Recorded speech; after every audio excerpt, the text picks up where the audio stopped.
샛별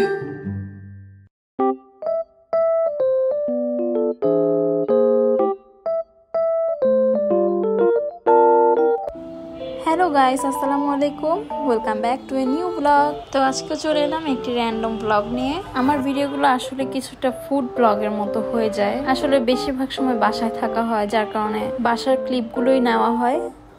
okay, so let's come to the point. এটা হচ্ছে সেই বিফ যেটা আমি পার্সেল নিয়েছিলাম। দেখতেই পাচ্ছেন ভিতরে একদম কাঁচা, আর বিফ স্টেকগুলো এরকম কাঁচাই থাকে একটু। অনেকে খেতে পারে, অনেকে আবার পারে না, যেমন আমি খেতে পারি না। সো যার কারণে আমার আম্মু প্রথমে মশলা কষিয়ে নেয়, দেন সেগুলোকে কেটে মশলার সাথে দিয়ে দেয়। And the test was pretty good. তারপর আমার কাছে খুব একটা ভালো লাগেনি, কারণ বিফটা একদম লো কোয়ালিটির ছিল। দেন অ্যাট নাইট আমি আম দিয়ে মুড়ি মাখা খাই। সো এটা কারা টেস্ট করেছেন অবশ্যই কমেন্টে জানাবেন। অ্যান্ড পরের দিন দুপুরবেলা আমি আলু ভর্তা করি। And this was my first time যে আমি আলু ভর্তা করি, এর আগে কখনো করা হয়নি। And the test was so good. আসলে আমি খুব একটা রান্না করি না, ইভেন পারিও না, বাট মাঝে মাঝে ট্রাই করি। সন্ধ্যাবেলা আমার ভাই আমার জন্য লিচি আনে। And the test was good. রাতের দিকে তাল খাই।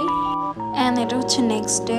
আম্মু পোলাও রান্না করে, আর অনেক কিছু রান্না করে, বাট সবগুলোর ক্লিপ আমি প্রপারলি নিতে পারিনি। পোলাওটাও খুব মজা হয়েছে, একদম ঝরঝরা হয়েছে। আপনার যদি রেসিপি চান, let me know in the comment section. এটা গরুর মাংস। Look at the colour, it looks really yummy. Then আরেক চুলায় আম্মু মুরগি ভাজার জন্য দিয়ে দেয়। এইদিকে আমার বিফটা প্রায় শেষ, আর অন্যদিকে মশলা কষিয়ে নিয়েছে মুরগির জন্য। ভেজে রাখা মুরগিগুলোতে এটার ভিতর দিয়ে দিবে। আপনারা এটাকে না ভেজেও করতে পারবেন। এটা অনেকটাই হয়ে এসেছে, তারপর এটার উপর বেরেস্তা দিয়ে দিচ্ছে। So here is my pulao platter. It was actually আমার ভয়েস ওভার দেওয়ার সময়ও খেতে ইচ্ছে করছিল। দেন সন্ধ্যার দিকে আম্মু পিঠা বানায়, যার কারণে এখানে ময়দা আর আটা সামথিং দিয়ে দেয়। এখানে অ্যাকচুয়ালি কি দেওয়া হয়েছে তা আমার মনে নেই। আমি এই পিঠার রেসিপি 1 year আগে আমার চ্যানেলে আপলোড করি। If you guys need the recipe, please check the video on my channel. এখানে আমি একটা পাতিলে তেল গরম করতে দিই। তেলটা গরম হয়ে যাওয়ার পর পিঠার যে ডোটা সেটা আমি ছেড়ে দেই। ফার্স্টের দিকে আমি বুঝতে পারিনি, যার কারণে পুরো চামচ ভরে নেই, আর যার কারণে পিঠাটা অনেক বড় হয়ে যায়।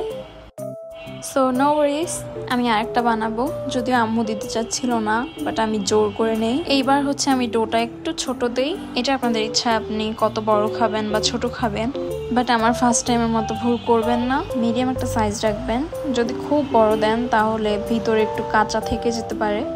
সো এই আমার পিঠার ফাইনাল লুক। তো আজকে ভিডিওটি কেমন লাগলো অবশ্যই জানাবেন। দেখা হবে নেক্সট কোনো ব্লগে। সবাইকে আল্লাহ হাফেজ।